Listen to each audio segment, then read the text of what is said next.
Tessa Mentus, who's out in Altoona enjoying this Indian summer. A tough job today, but do you have the flip-flops on? Well, that was actually yesterday that I wore the flip-flops, but today I did break out the capri pants, pulled those out of the closet. Hey, you got to have the shades for today, because I believe no matter what Joe says, that sun's going to pop out. I can feel it coming. Now, usually you guys have me out here in November doing live shots, you know, freezing rain, snow, and all the nasty stuff, so we're going to stay out here as long as we can. So don't worry if you don't see us back for a while. But right now we're in downtown Altoona. Here at the Station Medical Center thermometer, 62 degrees. Says the exact same thing across the street at the M&T Bank thermometer. So spot on with what Joe was saying a little earlier.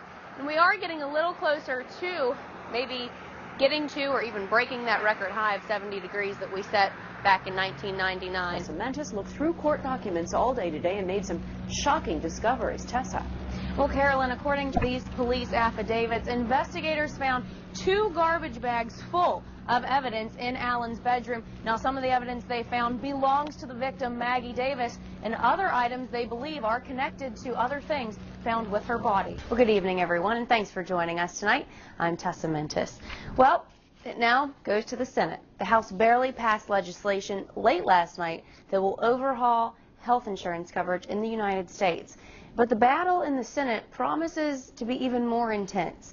And CBS News correspondent Catherine Brown reports from Washington. One family lost nearly everything after a fire this morning in Cambria County. And as you see, this is all that remains to the house after a fire started in the chimney. Now, this happened shortly after 6 this morning around the 100 block of Bayo Street. That's in Conemaugh Township. Luckily, nobody was hurt, and the family does have insurance.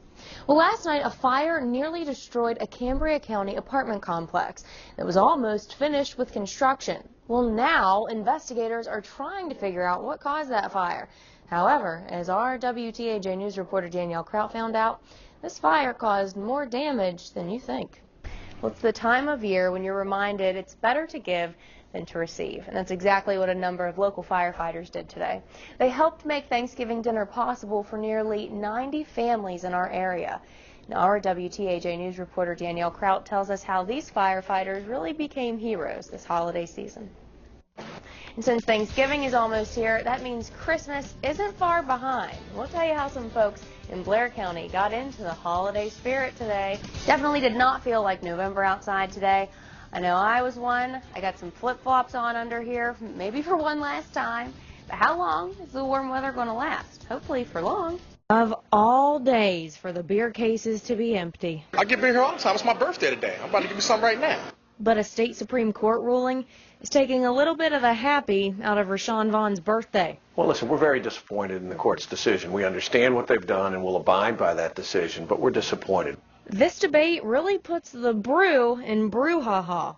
The Malt Beverage Distributors Association didn't like that Sheetz got a restaurant license to sell beer at an Altoona store, so they sued him. One of the things that the locals are going to be heartbroken because we would observe a lot of people enjoying takeout beer as we came by, particularly at night. The ruling says Sheetz must let people who buy their beer at the store drink it there, since it has a restaurant license.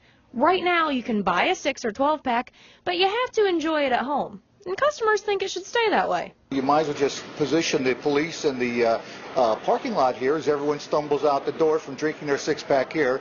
The MBDA says it's all about the laws and fairness. They think Sheetz was able to cater to people by only selling small amounts of beer, but they didn't have the challenges of selling cases like the beer distributors. And now that those coolers are empty, Sheetz customers think it's time for a change. You can go to grocery stores anywhere in the country and get a 6-pack. I'll see what has to be any different right here.